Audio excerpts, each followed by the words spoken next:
قال النبي صلى الله تعالى عليه وسلم خير الناس من ينفع الناس. قابل قدر حضرات علماء کرام، مدارس کے ذمہ داران و ائمہ مساجد، ہم بہت ممنون و مشکور ہیں حضرت مولانا مفتی محمد عمران صاحب قاسمی دامت برکاتہ العالیہ کہ اس وجہ سے کہ انہوں نے ایک بہت حساس موضوع پر اور بہت اہم موضوع پر پورے علاقے سے دور دور سے حضرات علماء کرام کو مدعو کیا، اور وہ کمیاں، وہ خامیاں جو ہم نے ہمارے معاشرے میں پھیلی ہوئی ہیں ان کی طرف متوجہ کرنے کے لیے ہماری علاقائی کو جمع کیا. خاص طور پر ہمارے حضرت مولانا عبدالرشید صاحب پیرانہ سالی ہے، ذوق ہے، بہت لمبا سفر ہے، لیکن سب برداشت کیا قوم کے لیے، امت کے لیے. حضرت مولانا محمد عمر صاحب ہیں،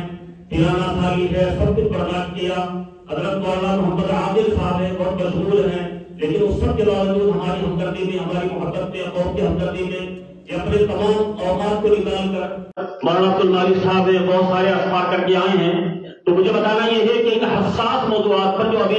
حضرت مولانا مفتی محمد عمران صاحب نے اپنے مکتوب میں ہمیں بتائے ہیں، اس میں تو بہت تفصیلی، اور میں سمجھتا ہوں کہ ساری ضروریات، ساری چیزیں انہوں نے ہمارے سامنے رکھ دی.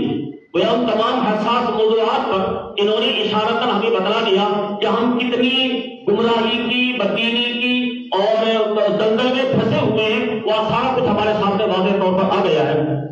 اب ہمیں چونکہ آج کے ہمارے اس پروگرام کا موضوع ہے یہ دور حاضر میں حضرات علماء کرام کی ذمہ داری اور ان کے فرائض، وہ چونکہ حضرات علماء کرام یہاں تشریف فرما ہیں تو میں سمجھتا ہوں کہ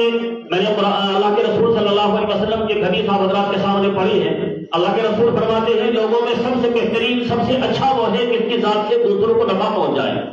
تو میں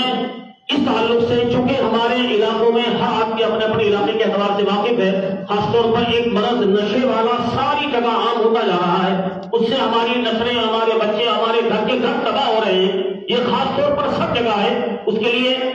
علاقہ وائز بتانا یا کسی ایک کی ذمہ داری ثابت کرنا نہیں، بلکہ سبھی علاقوں میں یہ ایک عام رواج ہوتا جا رہا ہے اور ہم اس پر نکیر کسی بھی اعتبار سے نہیں کر پاتے. تو کوشش ہوتی ہے چونکہ ایک خطرناک نشہ جو اس نیک کا نشہ شروع ہوا ہے اس کا احساس تب ہوتا ہے جب بچہ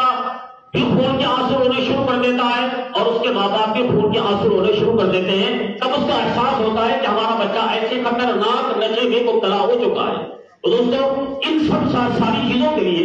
جب تک ہم امت کے اندر، قوم کے اندر احساس بیداری پیدا نہیں کریں گے، ہماری کوشش نہیں رہے گی کہ ہم جگہ جگہ جا کر، گاؤں در گاؤں جا کر، قریا جا کر اپنی باتوں کو رکھیں اور ان برائیوں کا احساس دلائیں. کیونکہ یاد رکھیں آپ حضرات علماء کرام ہیں، جب تک کسی غلطی کا، کسی برائی کا بندے کو احساس نہیں ہوتا اسے ختم کرنے کی، اسے چھوڑنے کی وہ فکر ہرگز نہیں کرتا.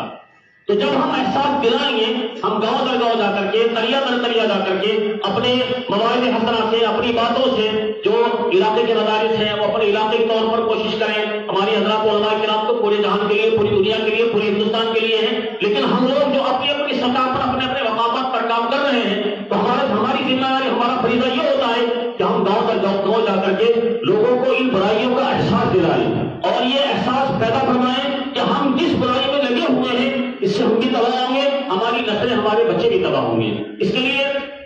میں درخواست کرنا ضرور امید کروں حضرات علماء کرام اس کو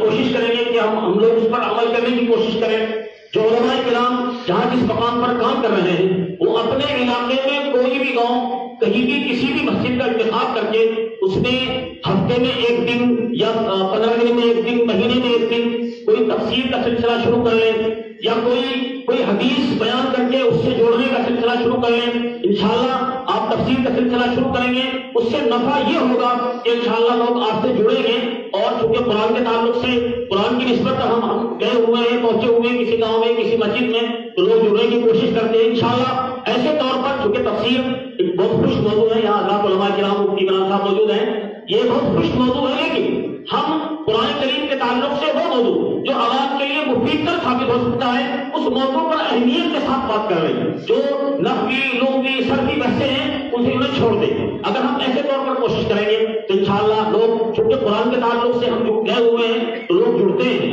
الحمدللہ مسلمان کو ایمان والے کو اس بات کی قدر ہے کہ قرآن کے تعلق سے قرآن کے جوڑ کے ساتھ جو نفع ہو سکتا ہے وہ کسی اور چیز سے نہیں ہو سکتا. رہا مسئلہ تعلیم کا، تعلیم پر مفتی صاحب نے فرمایا کہ تعلیم اس طور پر ہو کہ ہماری کوشش ہو کہ ابتدائی طور پر بچوں کو سب سے پہلے تو اپنے ان کے عقائد درست ہوں. اس کے بعد ہماری تمنا ہماری چاہت ہے کہ ہم انہیں کچھ اور پڑھانا چاہیں، کوئی حرج نہیں ہوتا، لیکن ابتدائی طور پر ہم ان کے عقائد درست کریں، انہیں مدارس سے جوڑیں، علماء سے جوڑیں. اور ہم علماء کی یہ کوشش ہو کہ ہم اس علاقے کے جیسے اعتبار سے ضروریات ہیں اس پر خاص طور پر توجہ دیں اور اپنے بچوں کو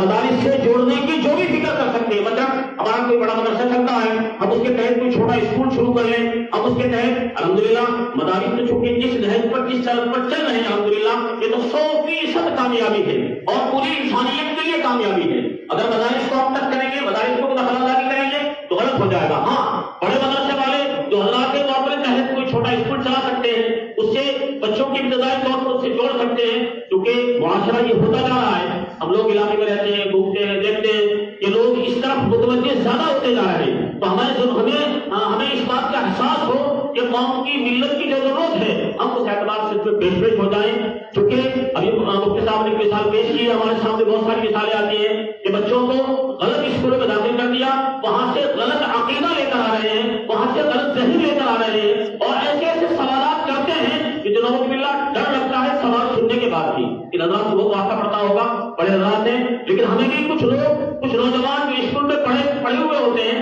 وہ ایسے ایسے سوالات کر دیتے ہیں کہ بڑا مشکل ہوتا ہے. یہ احساس ہوتا ہے کہ یہ اسکول کی اس تعلیم کا اثر ہے جس میں 100% ان کے ذہن میں دہریت کو گھسایا جا رہا ہے، 100% ان کے ذہن میں دنیا کو گھسایا جا رہا ہے. اس لیے میں آپ حضرات سے درخواست کروں گا، چھوٹا وہ بڑی بات ہو جائے گی کہ اپنے اپنے مقام پر جہاں بھی ہے وہاں ہماری ملت کی جو بھی ضرورت ہے، جو تقاضا ہے، اسے اپنے طور سے پورا کرنے کی کوشش کریں اور گاؤں در گاؤں قریہ در قریہ جا کر کے بعض نصیحت کے ذریعے سے لوگوں کو قوم کو جوڑیں اور ان کی تعلیمی پیاس کو، ان کے اور دوسری ضروریات کو جو دین سے علم سے وابستہ ہیں انہیں پورا کرنے کی کوشش کریں. رب کریم مجھے بھی آپ کو حضرات کو قابل کی توفیق عطا فرمائے اور اللہ رب عظیم ہمیں ان علماء کے ساتھ محبت اور عقیدت کی توفیق عطا فرمائے. الحمدللہ رب العالمین.